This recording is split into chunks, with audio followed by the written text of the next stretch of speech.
नमस्कार दोस्तों, मैं आपकी किरण एक नए वीडियो के साथ फिर से हाजिर हूँ। दोस्तों, जो आज की मेरी वीडियो है वो महिला उपन्यासकारों पर है। तो वीडियो स्टार्ट करते हैं। आज हम किन महिला उपन्यासकारों के विषय में बात करेंगे। तो आज के जो प्रमुख महिला उपन्यासकार हैं, उषा प्रियंवदा, चंद्र किरण शॉनरक्सा, कृष्णा सोबती, मनु भंडारे, मृदुला गर्ग, ममता कालिया। बाकी सारे जितने भी महिला उपन्यासकार हैं सब पे वीडियो बनानी है। तो अगर आपको वीडियो अच्छी लगी तो please like share and subscribe करना ना भूलें, ताकि मैं आगे और अच्छे अच्छे वीडियोस लेकर आती रहूं। तो आज हम बात करते हैं प्रमुख महिला उपन्यासकारों के विषय में। दोस्तों, उससे पहले हम जान लेते हैं कि हिंदी की पहली महिला उपन्यासकार कौन है। तो साध्वी सती प्राण अबला हैं। इन्होंने सन 1890 ईस्वी में सुहासिनी नामक उपन्यास लिखा। व्रज रत्नदास के अनुसार साध्वी सती प्राण अबला का मूल नाम क्या है? मल्लिका है। तो मल्लिका शेरावत को याद कर लेना कि हमारी पहली महिला उपन्यासकार हैं। और मल्लिका कितनी साध्वी और सती प्राण अबला है, इनकी इनकी ये रचना है। सॉरी, इनका दोनों नाम ही काफ़ी मैच कर रहा है। आगे चलते हैं। उषा प्रियंवदा हमारी पहली महत्वपूर्ण उपन्यासकार हैं। उषा प्रियंवदा ने रचना लिखी है 1961 में 55 खंभे लाल दीवारें। और इनकी अगली रचना है रुकोगी नहीं राधिका। नेक्स्ट है शेष यात्रा, फिर भय कबीर उदास और अंतर्वर्षी। तो इनका यूजीसी में इनका क्रम लगाने के लिए भी पूछ लिया करता है। तो उसके लिए हम एक छोटी सी कहानी याद कर लेते हैं कि उषा नाम की एक लड़की है जो बहुत दुखी है बेचारी, और 55 खंभे लाल दीवार के पास खड़ी है। वो राधिका से कह रही है रुकोगी नहीं राधिका। राधिका कह रही है नहीं, अब शेष यात्रा के बाद ही रुकूंगी। और ये सुन के कबीर नाम का एक लड़का है जो कि राधिका से प्रेम करता है, वो बड़ा दुखी हो जाता है। तो उसको लास्ट में दुखी करते हैं। पहले कर लेते हैं अंतर्वर्षी, मतलब वो मन से, अंतर से, अंदर से कबीर जो है उदास हो गए। तो कबीर है, कबीर उदास। तो ये छोटी सी स्टोरी से आप पूरी रचनाओं को एक क्रम में याद रखिएगा। 1961, 1967, 1984, 2007 एंड 2000। तो ये हो गया। आगे चलते हैं। हमारी अगली उपन्यासकार हैं चंद्र किरण शॉनरक्सा। ये इतनी महत्वपूर्ण नहीं है, इनकी दो रचनाएं हैं, चंदन चांदनी और वंचित। चंदन चांदनी इनकी आई 1962 में और वंचित आई 1972 में। तो ये दो रचनाएं हैं इनकी। चंद्र से याद रखिएगा, चंद्र से चांदनी, चंदन और वंचित। आगे चलते हैं। कृष्णा सोबती हमारी एक बेहद महत्वपूर्ण उपन्यासकार है। इनकी रचनाओं को पढ़ के इनके शब्द इतने अच्छे लगते हैं। इनकी महत्वपूर्ण रचना जिंदगी नामा जिंदगी नामा एक बेहद खूबसूरत उपन्यास है। आप पढ़ें अगर आपको मौका मिले तो। इसमें पंजाबी भाषा शैली इसकी काफ़ी लोक भाषा है। ऐसा लगता है कि शब्दों का मतलब इतना खूबसूरत जंजाल बनाया है कृष्णा सोबती जी ने। जिंदगी नामा में पंजाब का एक गांव है जिसमें रहते हैं जिंदा दिल जाबाज लोग। जिंदगी नामा की कहानी इन्हीं लोगों के साथ बहती है और इन लोगों के साथ ही खेत खलिहानों पर त्योहारों, लड़ाई झगड़ों से गुजरते हुए सूदखोर साहूकारों और गरीब किसानों के दिलों का जायजा लेती है। तो हमारी ये हो गए कृष्णा सोबती जी। इनकी आगे की महत्वपूर्ण रचनाओं को देख लेते हैं। कृष्णा सोबती जी की अगली रचना है सूरजमुखी अंधेरे के। याद रखिएगा, सूरजमुखी अंधेरे के। नेक्स्ट रचना है समय सरगम।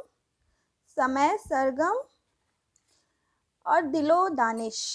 दानिश मतलब होता है बुद्धि, दिल और बुद्धि एक साथ। दिलो दानिश कृष्णा सोबती की रचना है। तो ये दिलो दानिश हो गया। सूरजमुखी अंधेरे के समय सरगम जिंदगी नामा। अब इसको याद कैसे रखेंगे? इसको याद करने के लिए इनकी एक रचना है, बेहद खूबसूरत रचना है, मित्रो मरजानी। मित्रो मरजानी इनकी एक बेहद प्रसिद्ध रचना है, इसको भी आप याद रखिएगा। तो इनकी सारी रचनाओं को याद करने की एक छोटी सी ट्रिक है। मित्रों, कृष्णा सोबती की जिंदगी अंधेरे में दिलों का सरगम बजाती हैं। मित्रों, कृष्णा सोबती की जो जिंदगी है वो अंधेरे में दिलों का सरगम बजाती है। तो इस तरह से हमें सारी रचनाएं याद रहेंगी। आगे चलते हैं हम मृदुला गर्ग की तरफ। मृदुला गर्ग एक बेहद कह सकते हैं स्त्री विमर्श पर लिखने वाली एक महत्वपूर्ण उपन्यासकार हैं। यह जो इनकी पहली रचना है, उसके हिस्से की धूप। इमेज मैंने बना दिया है ताकि आपके माइंड में सेट हो जाए, तो कोशिश करें थोड़ा सा इमेज को ध्यान से देखने की। तो ये है उसके हिस्से की धूप। उसके हिस्से की धूप जो रचना है उनकी, यह उपन्यास हिंदी साहित्य में आधुनिकता के नए मानदंड लेकर आया है। आधुनिकता को घिसे पिटे अर्थों के सीखचों से बाहर घसीट लाना ही मृदुला गर्ग की विशिष्टता है। प्रस्तुत उपन्यास उसके हिस्से की धूप सर्वप्रथम सन 1975 में प्रकाशित हुआ था और उसी वर्ष इसे मध्य प्रदेश साहित्य परिषद से महाराज वीर सिंह पुरस्कार प्राप्त हुआ। तो एक महत्वपूर्ण उपन्यास है ये। इसके विषय मृदुला गर्ग की जो और भी रचनाएं हैं हम देख लेते हैं कौन कौन सी इनकी महत्वपूर्ण रचना है। ये है कठगुलाब। अगली रचना है चितकोबरा, मैं और मैं, चितकोबरा, मैं और अनित्य, और लास्ट है वंशज। जहाँ बाप के कंधे चढ़ के बच्चे देखे मेले, मेले में लटके तमाशे।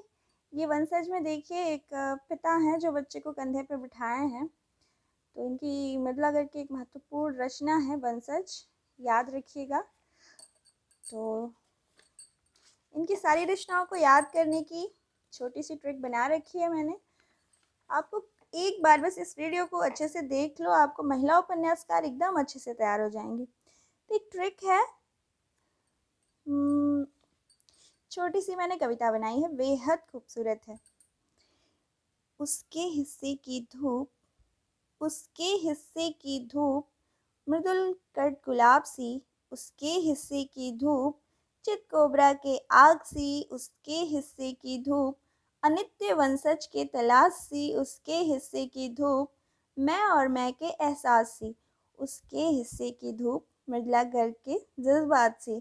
तो दोस्तों, ये छोटी सी कविता आप याद रखो, एक दो बार सुन लो, सारी रचनाएं आपको याद हो जाएंगी।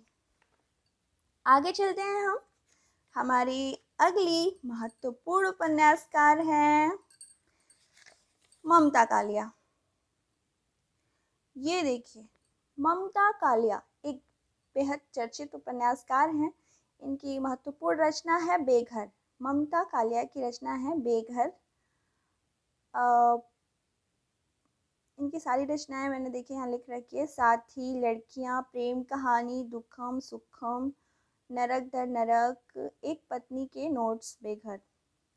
कमेंट बॉक्स में बताएं दुखम सुखम जो रचना है उसे जल्द ही कौन सा पुरस्कार मिला है। ये देखिए दुखम सुखम इनकी। एक पत्नी के नोट्स, लड़कियां, साथी, इनके 3 लघु उपन्यास इसी तरह के एक बुक है। वैसे एक पत्नी के नोट्स, लड़कियां और प्रेम कहानी करके है ये। एक पत्नी के नोट्स का प्रमुख पात्र है ये संदीप।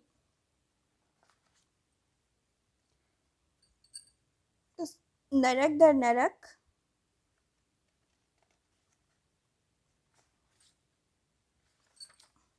तो